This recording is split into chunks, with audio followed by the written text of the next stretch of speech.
কথা রাখেনি। সুনীল গঙ্গোপাধ্যায়। কেউ কথা রাখেনি। 33 বছর কাটলো, কেউ কথা রাখেনি। ছেলেবেলায় এক পষ্টু মেয়ে তার আগমনী গান হঠাৎ থামিয়ে বলেছিল, শুক্লা দ্বাদশীর দিন অন্তরাটুকু শুনিয়ে যাবে। তারপর কত চন্দ্রভোগ অমাবস্যা চলে গেল, কিন্তু সেই অষ্টমী আর এলো না। 25 বছর প্রতীক্ষায় আছি। মামা বাড়ির মাঝি নাদের আলী বলেছিল, বড় হও দাদা ঠাকুর, তোমাকে আমি 3 প্রহরে বিল দেখাতে নিয়ে যাব। সেখানে পদ্ম ফুলের মাথায় সাপ আর ভ্রমর খেলা করে।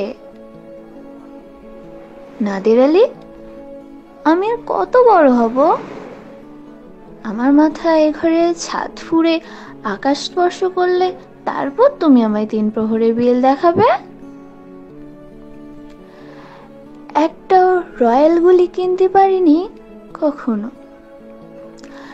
লাঠি লজেন্সে দেখিয়ে দেখিয়ে চুষেছে লস্কর বাড়ির ছেলেরা। ভিখারির মতন চৌধুরীর গেটে দাঁড়িয়ে দেখেছি ভেতরে রাস উৎসব।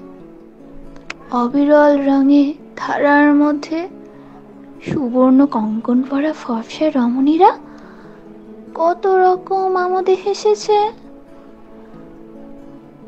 আমার দিকে তারা ফিরেও যায়নি।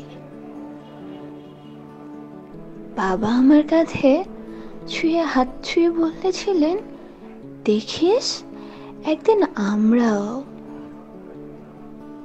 বাবা এখন অন্ধ। আমাদের দেখা হয়নি কিছুই। সেই রয়্যাল গুলি, সেই লাঠি লজেন্স, সেই রাস উৎসব আমায় কেউ ফিরিয়ে দেবে না। বুকের মধ্যে সুগন্ধি রুমাল রেখে বরুণা বলেছিল, যেদিন আমি সত্যিকারের ভালোবাসবে সেদিন আমার বুকেও এরকম আতরের গন্ধ হবে। ভালোবাসার জন্য আমি হাতের মুঠোয় প্রাণ নিয়েছি।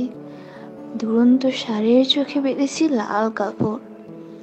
বিশ্ব সংসার তন্ন তন্ন করে খুঁজে এনেছি 108টা নীলপদ্ম।